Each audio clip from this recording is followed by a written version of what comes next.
ତାଙ୍କର ଯୋଉ ପାପ କରୁଛନ୍ତି ପୁଣ୍ୟ କରୁଛନ୍ତି ତାକୁ ଭୋଗ କରିବେ। ମଣିଷ ଶରୀର କେବଳ ପାପ ପୁଣ୍ୟ ଭୋଗିବା ପାଇଁ ନୁହଁ, ମଣିଷ ଶରୀର ପାପ ପୁଣ୍ୟ ଭୋଗ କରିବା ପାଇଁ କେବଳ ନୁହଁ, ଏଠି ଆମେ ପୁରୁଷାର୍ଥ କରିପାରିବା, ଭଜନ କରିପାରିବା। ଆମ ପାଖକୁ ଆସିବ ପାପ, ଆମ ପାଖକୁ ପାପ ପାଇଁ ଆମ ପାପ କର୍ମର ଫଳସ୍ୱରୂପ ଦୁଃଖ ଆସିବ, କିନ୍ତୁ ଆମେ ଯେ ହରି ଭଜନ କରୁଛେ ସେ ଦୁଃଖ ଆମକୁ ବିଚଳିତ କରିପାରିବ, ସେ ଦୁଃଖ ଆମକୁ ଭାଙ୍ଗି ପାରିବନି, ସେ ଦୁଃଖ ଆମକୁ ଆମର ପତନ କରାଇ ପାରିବନି, ସେ ଦୁଃଖ ଆମକୁ ପତନ କରିପାରିବନି। ଯଦି ଆମେ ହରି ଭଜନ ନ କରୁଛେ ତାହେଲେ ସେ ଦୁଃଖ ପତନ କରିବ। ସୁଖ ଆମକୁ ଯୋଉ ପ୍ରାପ୍ତ ହଉଛି, ସୁଖରେ ମଣିଷ ଅହଙ୍କାରୀ ହେଇଯାଏ, ଗର୍ବୀ ହେଇଯାଏ। ସୁଖରେ ଧରା କରୁ ସରାମଣ, ଭୟଙ୍କର ଅଭିମାନ, ଭୟଙ୍କର ଅହଙ୍କାର, ଭୟଙ୍କର ଗର୍ବ ସୁଖ ଭିତରେ ଆସେ। ରାବଣ ପାଖରେ କଣ ନଥିଲା? ସୁନାର ଲଙ୍କା, ସ୍ୱର୍ଣ୍ଣପୁରୀରେ ରହୁଥିଲା। ଭାବ କିଛି ଥିଲା? ସ୍ୱର୍ଣ୍ଣ ଲଙ୍କାରେ ରହୁଥିଲା ରାବଣ, ସ୍ୱର୍ଣ୍ଣ ଲଙ୍କା, କିଛି ଅଭାବ ସମସ୍ତ ସୁଖ। କେତେ ତପସ୍ୟା କରିକି ସବୁ ଭଗବାନ ଶଙ୍କରଙ୍କୁ ପ୍ରସନ୍ନ କରିଥିଲା। ରାବଣ ଯେତେବେଳେ ଚାଲୁଥିଲା, ଯେତେବେଳେ ପୃଥିବୀ କମ୍ପୁଥିଲା, ଦେବତା ମାନଙ୍କୁ ଆଣିକି ସେ ତାଙ୍କର ସେବକ କରିକି ରଖିଥିଲା। ଏରକମ ପରାକ୍ରମୀ ଥିଲା। କିନ୍ତୁ ଯେତେବେଳେ କର୍ମ ହେଇଗଲା, ଯେତେବେଳେ କୁକର୍ମ ଆରମ୍ଭ ହେଇଗଲା, କଣ ଅବସ୍ଥା ହେଲା? ସବୁ ଅଂଶ ନିପାତ ହେଇଗଲା। 10ଟା ମୁଣ୍ଡକୁ ମାଙ୍କଡ ମାନେ ଖେଳିବା ଆରମ୍ଭ କଲେ, ଫୁଟବଲ ଖେଳିଲେ, ଗୋଇଠା ମାରିକି ଖେଳ ଆରମ୍ଭ ହେଇଗଲା। ଏରକମ ପରାକ୍ରମୀ କର୍ମ ସବୁ କିଛି ଥାଇ, ତପସ୍ୟା ଥାଇ, କର୍ମ ଯେତେବେଳେ କୁକର୍ମ ଯେତେବେଳେ ଜଣେ ମଣିଷ କଲା, ତାହେଲେ କିନ୍ତୁ ସେଇଠି ଦେଖ ଦସ୍ୟୁ ରତ୍ନାକର, ଦସ୍ୟୁ ହେଇକି ଖଣ୍ଡ ବୃତ୍ତି ସବୁ କିଛି କରୁଥିଲେ। କିନ୍ତୁ ଯେତେବେଳେ ଯୋଉ ମୁହୂର୍ତ୍ତରେ ସଚେତନ ହେଲେ, ଯୋଉ ମୁହୂର୍ତ୍ତରେ ନାରଦୀଙ୍କର ସେ ଦର୍ଶନ ପାଇଲେ, ନାରଦୀଙ୍କ ଦର୍ଶନ ପାଇକି ଗୁରୁଙ୍କ ପାଖରୁ ରାମ ନାମ ସେ ଉଚ୍ଚାରଣ କରିଲେ, ମରା ନାମ ଉଚ୍ଚାରଣ କଲେ, ମରା ଉଚ୍ଚାରଣ କରିକି ଦସ୍ୟୁ ଥାଇକି ବି କିନ୍ତୁ ଜଣେ ଏତେ ବଡ ତପସ୍ୟା କରିକି ଭଗବାନ ପ୍ରସନ୍ନ କରିକି ଶେଷକୁ କର୍ମ ଯେତେବେଳେ ମନ୍ଦ କର୍ମ ହେଇଗଲା, କୁକର୍ମ ହେଇଗଲା, ତାର ଫଳସ୍ୱରୂପ ସବଂଶ ଯୋଉଥିରେ ସହସ୍ରାର୍ଜୁନ, 1000 ଭୁଜା ଥିଲା ତାଙ୍କର, 1000ଟା ହାତ ତାଙ୍କର, ମହାପରାକ୍ରମ। ଦତ୍ତାତ୍ରେୟ ଭଗବାନ ପ୍ରସନ୍ନ କରିକି ସେ ଶକ୍ତି ଲାଭ କରିଥିଲେ, ମହାପରାକ୍ରମ। ରାବଣକୁ କାଠରେ ଯାକି ନେଇଗଲେ। ରାବଣ ଏତେ ପରାକ୍ରମୀ, ରାବଣ ସେ ଜଳ କ୍ରୀଡ଼ା କରୁଥିଲେ, ରାବଣ ଯାଇକି ଜଳକୁ ବନ୍ଦ କରିଦେଲେ। ଯେତେବେଳେ ରାବଣ ସେ ଡେରା ପକେଇଥିଲା, ତା ଡେରା ଆସିଲା ପାଣି, ପାଣି କଣ ହଠାତ୍ ପଳେଇଲା? ସେ ସହସ୍ରାର୍ଜୁନ ସେଠି ଜଳ କ୍ରୀଡ଼ା କରୁଥିଲେ ତ, ସହସ୍ର ଭୁଜରେ ପାଣିଟାକୁ ବନ୍ଦ ଦେଇଛି। ସହସ୍ର ଭୁଜରେ ନଈର ପାଣି ବନ୍ଦ ହେଇଗଲା। ଯେତେବେଳେ ପାଣିଟା ଯିବ କୁଆଡେ, ପାଣିଟା ଉଛୁଳିକି ସେ କୂଳରେ ରାବଣ ଡେରା ପକେଇଥିଲା, ତାର ଡେରା ଭାସିଲା। କିଏ ସେ ଏଡ ମାନେ ଏତେ ପରାକ୍ରମୀ ରାବଣ, ମତେ ନ ଡରିକି ମୋ ଡେରା ବସେଇଲାଣି, ଯାଏ ସେ ମହାପରାକ୍ରମୀ ଦତ୍ତାତ୍ରେୟ ଭଗବାନଙ୍କର ବର ପ୍ରାପ୍ତ। ରାବଣ ଯେତେବେଳେ ଯାଇକି ଲାଗିଲା, ରାବଣକୁ ଏମିତି ଧରିକି ସତାଜୀଙ୍କ ଆଖିରେ ଜାକନ୍ତି, ୟାର 10ଟା ମୁଣ୍ଡ ରାବଣ 10ଟା ମୁଣ୍ଡ, 20 ପାଣି, 20ଟା ହାତ, 20ଟା ହାତକୁ ସେ 1000 ହାତ, 10ଟା ମୁଣ୍ଡକୁ 20ଟା ହାତ, ସେ 1000 ହାତ। ଏମିତି ସତା ଜାକିଲା ଭଳିଆ କାଠରେ ଜାକିକି ନେଇଗଲେ ତାଙ୍କ ରାଜଧାନୀ। ଇଏ ଆଉ ଅଞ୍ଚଳ କିଛି ନାହିଁ, ନେଇକି ତାଙ୍କୁ ବନ୍ଦୀଶାଳାରେ ଭରିଦେଲେ। ପୁଣି ତାଙ୍କର ପିତା ଥିଲେ ବିଶ୍ରବାଙ୍କର ପିତା ଯୋଉ ପୁଲସ୍ତ ଋଷି ଥିଲେ, ପୁଲସ୍ତ ଋଷି ଯାଇକି ପୁଣି ତାଙ୍କର ସେଠୁ ଚଢ଼ିକି ତାଙ୍କୁ ମୁକ୍ତ କରିକି ଆଣିଲେ, ତାଙ୍କୁ କାରାଗାର। ଏରକମ ପରାକ୍ରମୀ ଥିଲେ। ସେରକମ ପରାକ୍ରମୀ ଯେତେବେଳେ ସାଧୁ ସନ୍ତଙ୍କ ପ୍ରତି ଅପରାଧ କଲେ, ଯମଦଗ୍ନି ଋଷିଙ୍କ ପ୍ରତି ଯେତେବେଳେ ଅପରାଧ କଲେ, ଯୋଉ ତାଙ୍କର ଯୋଉ ଗୋମାତା ଥିଲେ, ତାଙ୍କୁ ଯୋଉ ପ୍ରଦାନ କରାହେଇଥିଲା, ଗୋମାତା ଯୋଉ ଥିଲେ, ତ ସେ ଗୋମାତାଙ୍କୁ ଯେତେବେଳେ ଛଡେଇବାକୁ ଯେତେବେଳେ ସେ ଯାଇକି ଗଲେ, ଋଷିଙ୍କ ପ୍ରତି ଯେତେବେଳେ ଅପରାଧ କଲେ, ଯେତେବେଳେ ନିଜର କାର୍ଯ୍ୟ ଯେତେବେଳେ କୁକର୍ମ କରିବା ଆରମ୍ଭ ହୋଇଗଲା, ଏରକମ ପରାକ୍ରମ, ଏରକମ ଦତ୍ତାତ୍ରେୟ ଭଗବାନଙ୍କର ବର ସବୁ କିଛି ପାଇକି ଯେତେବେଳେ ସମସ୍ତ ପ୍ରକାର କାର୍ଯ୍ୟ ଆରମ୍ଭ କରିଦେଲେ, ପାପ କାର୍ଯ୍ୟ ଆରମ୍ଭ କରିଦେଲେ, କର୍ମ ଆରମ୍ଭ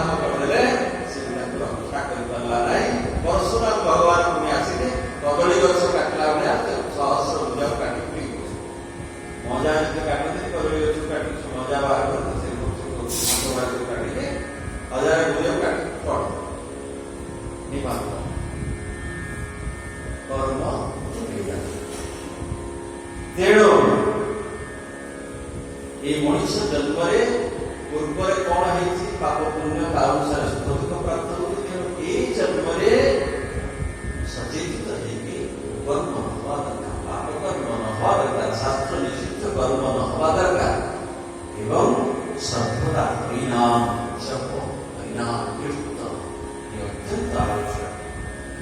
ତେଣୁ ଏଇ ଯୋଉ ଭଗବାନଙ୍କୁ ଯଦି ସେଇଭଳିଆ ଯେ ଭକ୍ତି କରେ, ନିରପେକ୍ଷ ମୁନି ଶାନ୍ତ, ଯେ ଅତ୍ୟନ୍ତ ଶାନ୍ତ, ଯାହାର ମନ ଇନ୍ଦ୍ରିୟ ଶାନ୍ତ,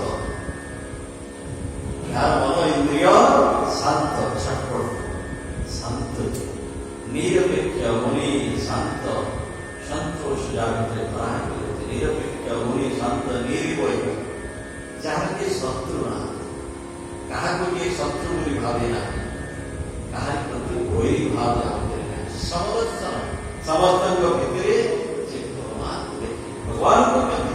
ଏଇଭଳିଆ ଭକ୍ତ ତା ପଛରେ ମୁଁ ଧାଉଁଥିବା ତା ଚରଣର ଯୋଉ ପବିତ୍ର ପଡ଼ିଯିବ ପବିତ୍ର, ତା ଚରଣର ପଡ଼ିଯିବ ମୁଁ ପବିତ୍ର। ଗଙ୍ଗାଜୀଙ୍କୁ ଯେତେବେଳେ ଭଗୀରଥ ପ୍ରାର୍ଥନା କଲେ ମୋ ପିତୃପୁରୁଷଙ୍କୁ ଉଦ୍ଧାର କରିବା ପାଇଁ, ତାଙ୍କୁ ପ୍ରାର୍ଥନା କଲେ ମା ଆସନ୍ତି ଭୂପୃଷ୍ଠ, ସେତେବେଳେ ଗଙ୍ଗାଜୀ କହିଲେ ମୁଁ ଯିବି ଯେ ସବୁ ପାପୀମାନେ ଯାଇକି ତାଙ୍କ ପାପ ଧୋଇବେ ମୋରି ନଦୀରେ, ସ୍ନାନ କରି ସବୁ ପାପ ଯାଇ ଶିକ୍ଷା ଦେଇ ପଳେଇ ଆସିବେ, ତ ମୁଁ କେମିତି ପବିତ୍ର ହେବି?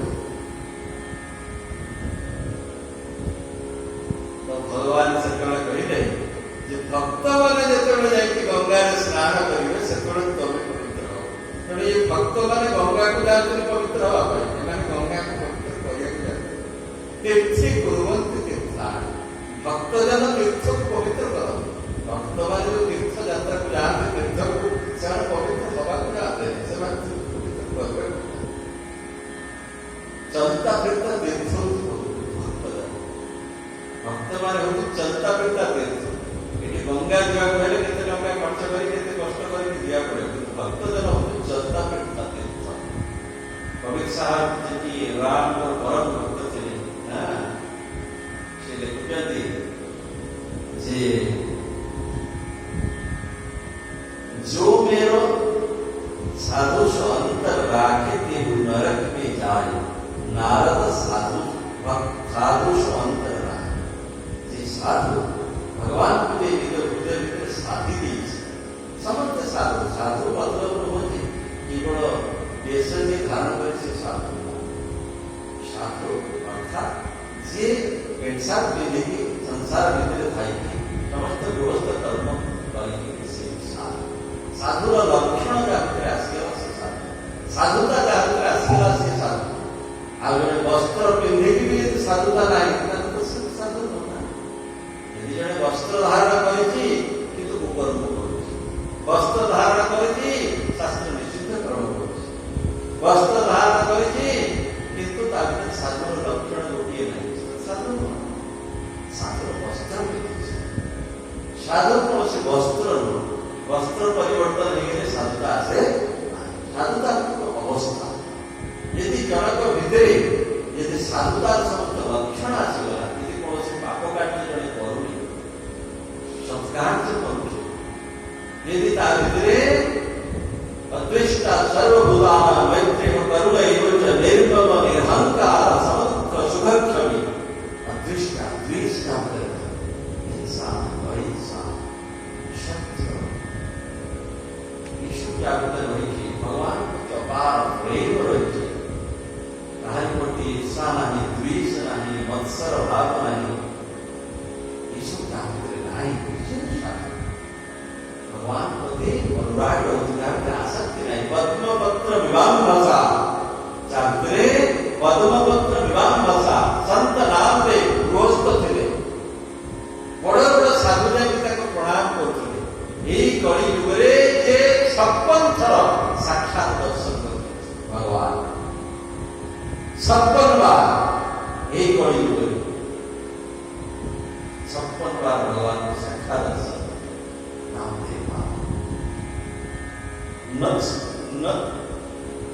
ନରସିଂହ ମେହେଟା ଯାହାଙ୍କର ପୁତ୍ରକୁ ବିବାହ ଦେବାକୁ ଯାଇଥିଲେ ଭଗବାନ।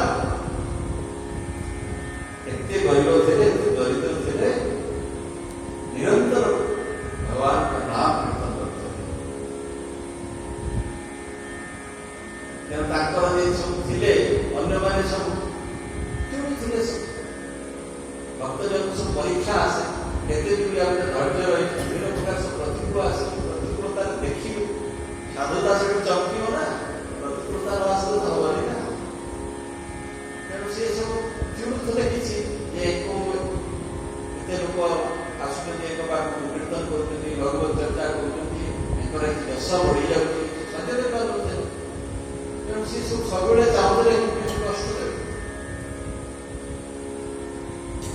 ନରସିଂହ ମେହେଟା ତାଙ୍କର ପୁତ୍ରର ବିବାହ ପାଇଁ ଜଣେ ବହୁତ ଗୁଡେ ଧନୀ ଲୋକ ସେତେବେଳେ ବହୁତ ପୁରୋହିତ ମାନେ ଯାଇକି ସବୁ ବରପାତ୍ର ବା କନ୍ୟା ପାତ୍ରୀ ସେମାନେ ସବୁ ଯାଇକି ଦେଖିକି ଖୋଜି ବୁଲିକି ସେମାନେ ସବୁ ଆସୁଛନ୍ତି। ସେମାନେ ସବୁ ଆସିକି ଯାଇକି ନିର୍ଣ୍ଣୟ କରୁଛନ୍ତି, ପୁରୋହିତ ମାନେ ସବୁ ଯାଉଛନ୍ତି।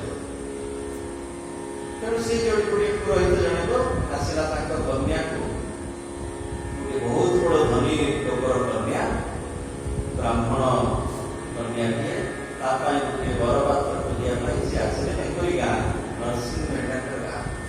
ନରସିଂହ ମେହେଟା ସବୁବେଳେ ତାଙ୍କର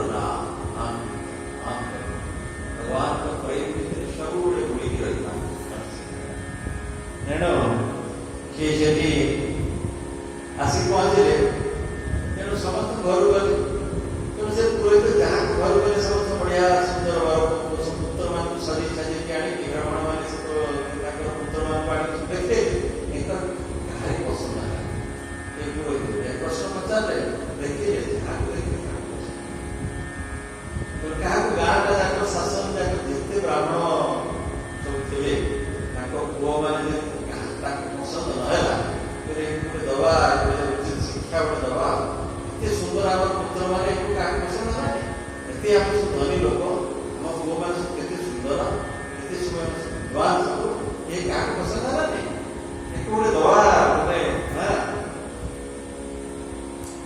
ଠକିବାକୁ ନେଇକୁ ଆଉ। ତେଣୁ ତାକୁ କହିଲେ ଆପଣଙ୍କର କିଛି ନା ମୋର କେହି ପସନ୍ଦ ହେଲେ ନା, ଆଉ ଗୋଟିଏ ଘର ଅଛି ସେଠି ଆପଣ ନିଶ୍ଚୟ ପସନ୍ଦ ହଉ, ସେଠି ଆପଣଙ୍କୁ ନିଶ୍ଚୟ ପସନ୍ଦ। ବହୁତ ଧନୀ, ବହୁତ ବଡ ଧନୀ, ବହୁତ ବଡ ଧନୀ, ଆଉ ସେଠି ନିଶ୍ଚୟ ପସନ୍ଦ ହବ। ନା କିଏ? ନା ନରସିଂହ ମେହେଟା। ନରସିଂହ ମେହେଟା ଅତ୍ୟନ୍ତ ପଢେଇଦେଲେ, ସିଏ ସବୁଠୁ ଧନୀ, ଆଜ୍ଞା ଆମ ଗାଁରେ ସବୁ କିଛି ଧନୀ, ତାଙ୍କ ପାଖକୁ ଯାଉ, ସେଠି ଆପଣଙ୍କର ମନୋବାଞ୍ଛା ପୂର୍ଣ୍ଣ ହେଇଯିବ, ଇଚ୍ଛା ପୂର୍ଣ୍ଣ ହେଇଯିବ। ଯାଇ ପହଞ୍ଚିଲା ପରେ ଦେଖିଲେ ନରସିଂହ ମେହେଟା କୀର୍ତ୍ତନ କରୁଛନ୍ତି। ଆରେ ଗାଁ ଲୋକ ସବୁବେଳେ ଏତେ ବଡ ଧନୀ ହେଇକି କୀର୍ତ୍ତନ କରୁଛନ୍ତି, ଭଗବାନଙ୍କ ପାଖରେ ଏତେ ଭକ୍ତି ଅଛି, ଏତେ ବଡ ଧନୀ ହେଇକି ଯଦି ଭଗବାନ ପାଖରେ ଭକ୍ତି ଅଛି, ଏଇଠି ମୁଁ କନ୍ୟାକୁ ବିବାହ ଦେବି। ଯୋଉଠି ଭକ୍ତି ଅଛି ଯାହା ଘରେ, ସେଠି କନ୍ୟା ନିଶ୍ଚୟ ସୁଖୀ ହବ, ତାର କଲ୍ୟାଣ ହବ, ଇହକାଳ ପରକାଳ କଲ୍ୟାଣ। ଧନୀ ଘରକୁ ଗଲେ କନ୍ୟାଟି ସୁଖୀ ହବରେ ସନ୍ଦେହ ରହିଛି, କିନ୍ତୁ ଭକ୍ତି ରାଣୀ ଯୋଉ ଘରେ ବିରାଜମାନ କରିଛନ୍ତି, ଭକ୍ତି ଧନ ଯୋଉ ଘରେ ରହିଛି, ସେ ଘରରେ ନିଶ୍ଚୟ ଯୋଉ କନ୍ୟା ଆସିବ, ତାର ଇହକାଳ ପରକାଳ ସବୁ ତାର ମଙ୍ଗଳ ହେଇଯିବ। ତେଣୁ ଏଇଠି ତ ନିଶ୍ଚୟ ଦେଇଥାଉ, ଯାହାର ମାନେ ଘରର ଯୋଉ କର୍ତ୍ତା ଯିଏ, ପିତା ଯିଏ, ଏତେ ପୁତ୍ର ପାଇଲେ, ପୁତ୍ର ଅଧିକ ଭକ୍ତି ସିମେଟା ପୁରା ପରିବାର, ତାଙ୍କର ପତ୍ନୀ ସମସ୍ତେ ଘର ହିଁ ବିବାହ। କିନ୍ତୁ ସିଏ ବହୁତ ବଡ ଧନୀ, କନ୍ୟା ପିତା ବହୁତ ବଡ ଧନୀ। ତ ସେଠି ତାଙ୍କର ସବୁ ନଡିଆ ଇତ୍ୟାଦି ଯାହା ସବୁ ତାଙ୍କର ବିଧି ସବୁ ଥିଲା, ବିଧି ଅନୁସାରେ ସେ ତାଙ୍କୁ ବରଣ କରିଦେଲେ ଯେ ହଁ ଏଇ ବିବାହ ଦିନ ବାର ସବୁ ତ ନିର୍ଦ୍ଦିଷ୍ଟ ହେଇଗଲା ପରେ ଇଏ ଯୋଉମାନେ ତାକୁ ଚାହୁଁଥିଲେ କିଛି ତାକୁ ଠକେଇବା ପାଇଁ, ଯିବେ ସେଠି ଗୋଟେ ଅପମାନିତ, ନରସିଂହ ମେହେଟା ଅପମାନ ପାଇବ। ଏଇ ଏତେ ବଡ ଧନୀ ଲୋକର କନ୍ୟା ପାଇଁ ଆସିଲେ ତାକୁ ଅପମାନ କରିକି ଆସିବେ। କିନ୍ତୁ ସିଏ ଦେଖିଲେ ଯେତେବେଳେ ଏଠି କଣ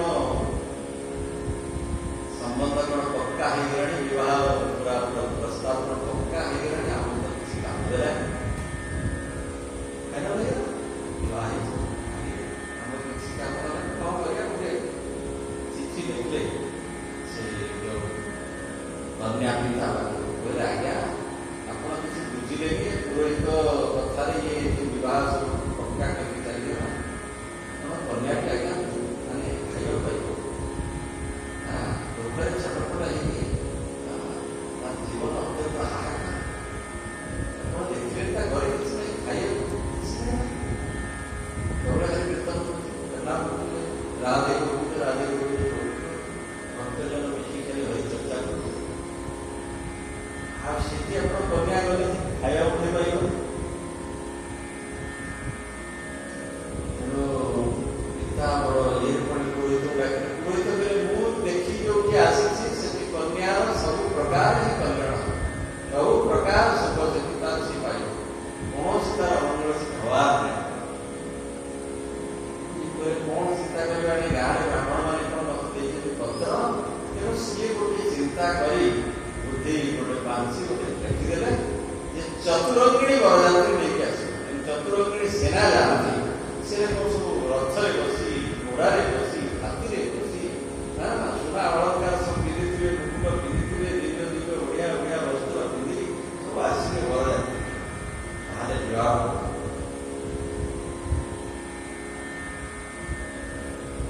ଆସିଗଲା ଏକ ପାଖକୁ ପତ୍ର। ପତ୍ର ପାଇଲେ ଅନ୍ୟମାନେ ଯେଉଁ ପଡ଼ିଶା ଥିଲେ ସବୁ ଥଟା ତାମସା ଆରମ୍ଭ କରିଦେଲେ। ଭାଇ ତାକୁ କହିଲା ହେଇଗଲା ଏକ ପାଖକୁ ପତ୍ର ଆସିଗଲା। ପତ୍ନୀ ଭାରି ବ୍ୟସ୍ତ ହେଲେ କେମିତି କୋଉଟାରେ ବିବାହ ହେବ। ଏକ ପାଖରେ କିଛି ଚିନ୍ତା ନାହିଁ, ସତ୍ସଙ୍ଗ ଚାଲିଥିଲା, କୀର୍ତ୍ତନ ଚାଲିଥିଲା, ଭଗବତ ସେବା ଚାଲିଥିଲା, ଏଇ ତାରିଖ ରହିଲେ ବିବାହ ଦିନ ଉପସ୍ଥିତ ହେଇଗଲା। କିଛି ଚିନ୍ତା ନାହିଁ, ବିବାହ ଦିନ ଆସିକି ପହଞ୍ଚିଗଲା, କିଛି ଚିନ୍ତା ନାହିଁ। କଣ କଲେ, ଗୋଟେ ଶଗଡ଼ ଗାଡ଼ି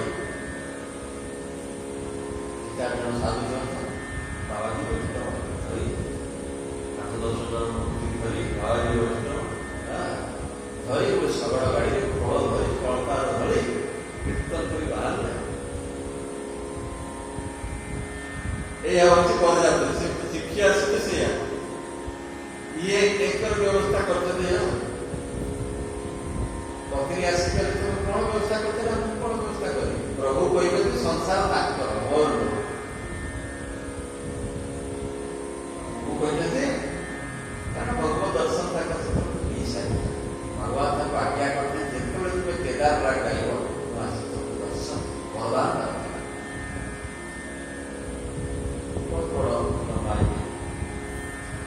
7 ଦିନ ସିଏ ନ ଖାଇ ନ ପିଇକି ତାଙ୍କର ଭାଉଜ ଯିଏ ଭାଇ ସେ କଳହା କରୁଥିଲେ, ସେ ଭାଇ ତାଙ୍କୁ ଗୋଟେ ଦିନ ତାଙ୍କୁ ଘରକୁ ଛାଡ଼ିଦେଲେ। କୀର୍ତ୍ତନ କରି କେମିତି ତା ଘରକୁ ଛାଡ଼ିଲେ।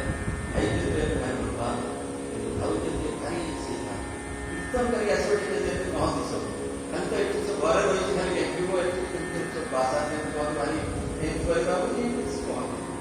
ଦିନେ ଶୀତ ଦିନ ପ୍ରବଳ ଥଣ୍ଡା ହେଇଛି, କୀର୍ତ୍ତନ କରି ରାତିରେ ଫେରୁଛନ୍ତି, ଥଣ୍ଡା ପାଣି ବେଶୀ ସେ ଉପରୁ ଛାଡ଼ିଦେବେ ଦରକାର ସିଏ ଥରୁଛନ୍ତି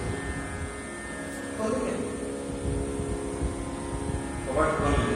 ତାଙ୍କ ଭାଇ କହିଲେ ଆରେ ଖୋଲିଦେ, ଥଣ୍ଡାରେ ଶୀତ ଦିଏ ସେ ତେଣୁ ଇଏ ଯାଇକି ଭଗବାନ ଗୋଟେ ଜଙ୍ଗଲକୁ ଚାଲିଗଲେ। ଅପେକ୍ଷା କରି ବସିଲେ, ଭାଇ ଯାହେଲେ ଆସିବା ଆସିବ। ରାତି ପର୍ଯ୍ୟନ୍ତ ବସି, ବହୁତ ରାତି ପର୍ଯ୍ୟନ୍ତ ବସିଲେ, କେହି ନା ଭାଇ ଭାଉଜ କେହି ଆସିଲେ, କେହି ଆସିଲେ। ଥଣ୍ଡାରେ ସେ ବସିଲେ, ସେଠି ବସି ସେ ନାଇଁ ଆଉ ତ କେହି ଆସିଲେ। ଜଙ୍ଗଲକୁ ଯାଇ ଭଗବାନ ଶଙ୍କରଙ୍କର ଗୋଟେ ମନ୍ଦିର ଥାଏ, ସେଠି 7 ଦିନ ଧରି ଭଜନ କରେ। ଭଗବାନଙ୍କ ନାମ ଜପ କରିକି 7 ଦିନ ନ ଖାଇ ନ ପିଇକି ସେ ଶିବଲିଙ୍ଗକୁ ଧରି 7 ଦିନ ପରେ ମା ପାର୍ବତୀ ପ୍ରଭୁ ଇଏ ଆମର ଅତିଥି ବ୍ରାହ୍ମଣ, ଅତିଥି ତ ଯିଏ ଆସିଲେ ତାଙ୍କୁ ସତ୍କାର କରିବା କର୍ତ୍ତବ୍ୟ। 7 ଦିନ ଧରି ନ ଖାଇ ନ ପିଇକି ଆପଣ ତ ବେଲପତ୍ର ଟିକେ ଦେଇଦେଲେ, ପାଣି ଟିକେ ଦେଇଦେଲେ, ଆପଣ ତ ପସନ୍ଦ ହେଇଗଲେ। ଆଉ ଆପଣ 7 ଦିନ ଧରି ସେଠି ପଢିଛନ୍ତି, ଆପଣ କେମିତି ଦର୍ଶନ କରୁନାହାନ୍ତି? ଭଗବାନ ଶିବ ପ୍ରକଟ ହେଇଗଲେ ବର୍ମା। ଇଏ ନରସିଂହଟା କିଏ ଥିଲା ନା ମୁଚକୁନ୍ଦ, ଶିବ ଭାଗବତ ଅଛି। ମୁଚକୁନ୍ଦ ରାଜା ଥିଲା। ଯେତେବେଳେ ଭଗବାନ ଦ୍ୱାପର ଯୁଗରେ ସେ ମୁଚକୁନ୍ଦ ରାଜା ଥିଲେ। କାଳ ଜଗତକୁ ଯୋଉ ଭଗବାନ ନେଇକି ବିନାଶ କଲେ, ସେ ଭଗବାନ ଦର୍ଶନ ବି କରିଥିଲା, ସେ ହିଁ ଆସିଥିଲେ। ପୁଣି ନରସିଂହ बस से ही आसे 7 दिन पर भगवान शंकर का प्रकट करे दर्शन देने पर वर मांग कौन वर मांगे प्रभु आपनकर जहाँ प्रिय से आपको प्रदान मत वर मांगी आसे कौन मांगी जहाँ आपनकर प्रिय मत दियो तो भगवान शिव वर मत मांगी आसे किंतु एमती वर मांगे एमती वर के मांगी माने मोर जहाँ प्रिय से दरकार मोर प्रिय हो भगवान का रासलीला महोत्सव से मत सबको आनंद मत प्रदान करे विचार तो जब गोलोकधाम नहीं है सखी स्वरूप प्रदान करेगी ताकि गोलोक धाम नहीं शरीर परिवर्तन का दिव्य शरीर सखी सखी सहचरी स्वरूप भगवान शंकर त्रिनयन गोपी भगवान शंकर की गोपी एवं ये नरसिंह मेढा की गोपी स्वरूप सहचरी स्वरूप गोलोक धाम मसाल परिवार सेवा भगवान नृत्य करता सुंदर राधाराणी समस्त दिव्य नृत्य चलता मसाल देखे ये सेवा देता मसाल देखु देखु एमती जन्म लिए से मसाल तेल बड़ी भाव जन्म ही देह ज्ञान था से मसाल तेल बड़ी हाथ में सब हाथ तेल पड़ जाए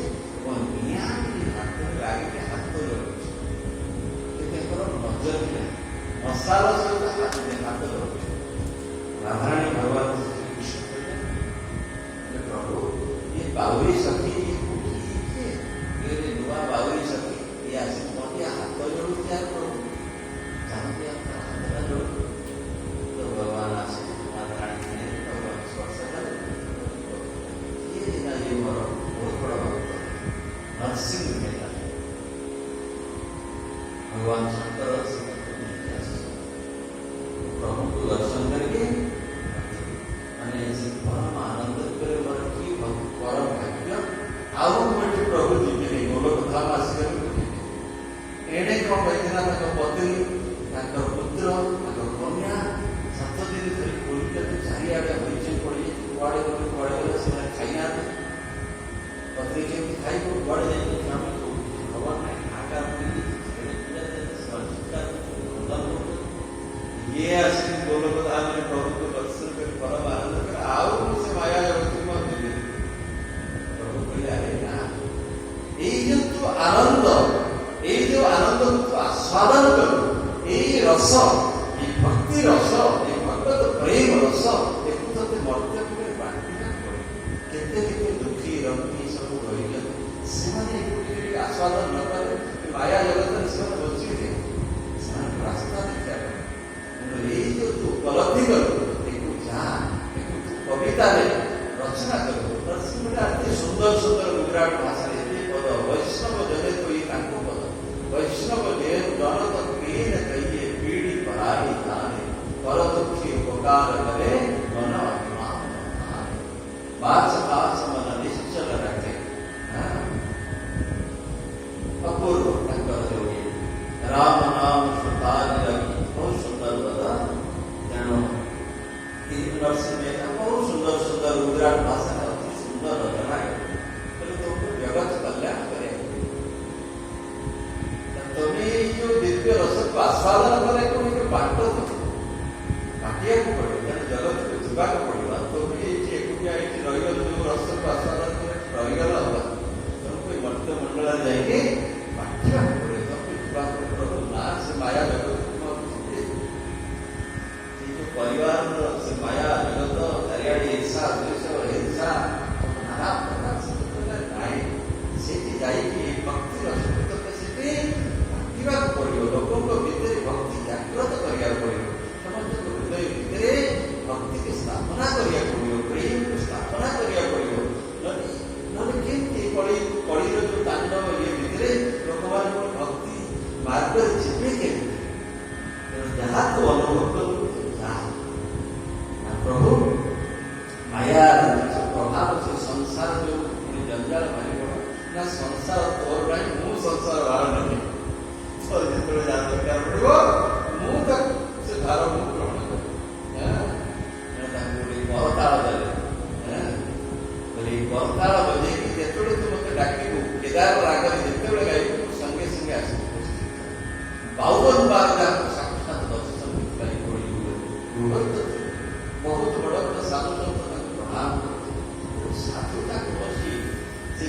ଦିହରେ କେବଳ ଆବଦ୍ଧ ସାଧୁତା କି ଅବସ୍ଥା ଜଣେ ପ୍ୟାଣ୍ଟ ସାର୍ଟ ପିନ୍ଧଥାଉ ଘରେ ଥାଉ କି ଯୋଉ ଅବସ୍ଥାରେ ଥାଉ ଯାହା ବି କରୁଥାଉ ସାଧୁ ସମସ୍ତେ ହେଇପାରେ। ସାଧୁ ପାଇଁ ଯେ ଗୋଟେ ବହୁତ ବଡ଼ ପାଠ ପଢ଼ିଥିବା ଦରକାର, ବହୁତ ଧନ ସମ୍ପତ୍ତି ଥିବା ଦରକାର, ବହୁତ ଉଚ୍ଚ କୂଳରେ ଜାତ ହେଇଥିବା ଦରକାର, ବହୁତ ସୁନ୍ଦର ରୂପ ହେଇଥିବା ଦରକାର। ଜ୍ଞାତି ମାତି କୂଳ ବିଦ୍ୟା ବଡ଼ାଇ ଧନବଳ ପରିଜନ ଗୁଣ ଚତୁରା ଭକ୍ତି ବିହୀନ ନରସ ହୋଇଯାଇଛା ବିନୁ ଜର ପାଣି ଦେଖି। ଭକ୍ତି ଯଦି ନାହିଁ ସବୁ ଦେଖିବ କିଛି, ଭକ୍ତି ଯଦି ଅଛି ସବୁ ତା ପାଖରେ। ଜୀବିତ ଶବ ସମାନ ସେଇ ପ୍ରାଣୀ ବଞ୍ଚିଥାଉ ସେ ମୃତ ଯେମିତି ହୃଦୟ ଭକ୍ତି ଯାହା ହୃଦୟ ଭିତରେ ନାହିଁ, ଯାହା ହୃଦୟ ଭିତରେ ଭକ୍ତି ନାହିଁ ଜୀବିତ ଶବ ସମାନ ସେଇ ପ୍ରାଣୀ। ଯେମିତି ହୃଦୟ ଭକ୍ତି ଯଦି ଯାହା ହୃଦୟ ଭିତରେ ନାହିଁ ତାହେଲେ ସେ ହେଉଛି ମୃତ। ଆଉ ଭକ୍ତି ଯଦି ଅଛି ସବୁ ତା ପାଖରେ ଅଛି। ସମସ୍ତ ବିଦ୍ୟାର ସେ ଅଧିକାରୀ, ସବୁ ବିଦ୍ୟାର ସାର କ'ଣ? ପ୍ରଭୁ ଚରଣରେ ଅନୁରାଗ ହବା। ଯଦି ପ୍ରଭୁଙ୍କ ଚରଣରେ ପ୍ରେମ ନାହିଁ ବିଦ୍ୟାର ବାସ୍ତବିକ କ'ଣ? ତାର ବାସ୍ତବିକ ସାର ଅର୍ଥ କ'ଣ? ପ୍ରଭୁଙ୍କ ଚରଣରେ ଭକ୍ତି ହବା, ଅନୁରାଗ ହବା। ପ୍ରଭୁଙ୍କ ପାଖରେ ଅନୁରାଗ ନାହିଁ ତାହେଲେ ସେ ବିଦ୍ୟାକୁ କାମ କରୁନ, ସେ ଅର୍ଥକୁ କାମ କରୁନ, ସେ ଉଚ୍ଚ କୂଳକୁ କାମ କରୁନ, ସେ ରୂପ ତମର ମାନ ପ୍ରତିଷ୍ଠାକୁ କାମ କର ଭକ୍ତି ନାହିଁ।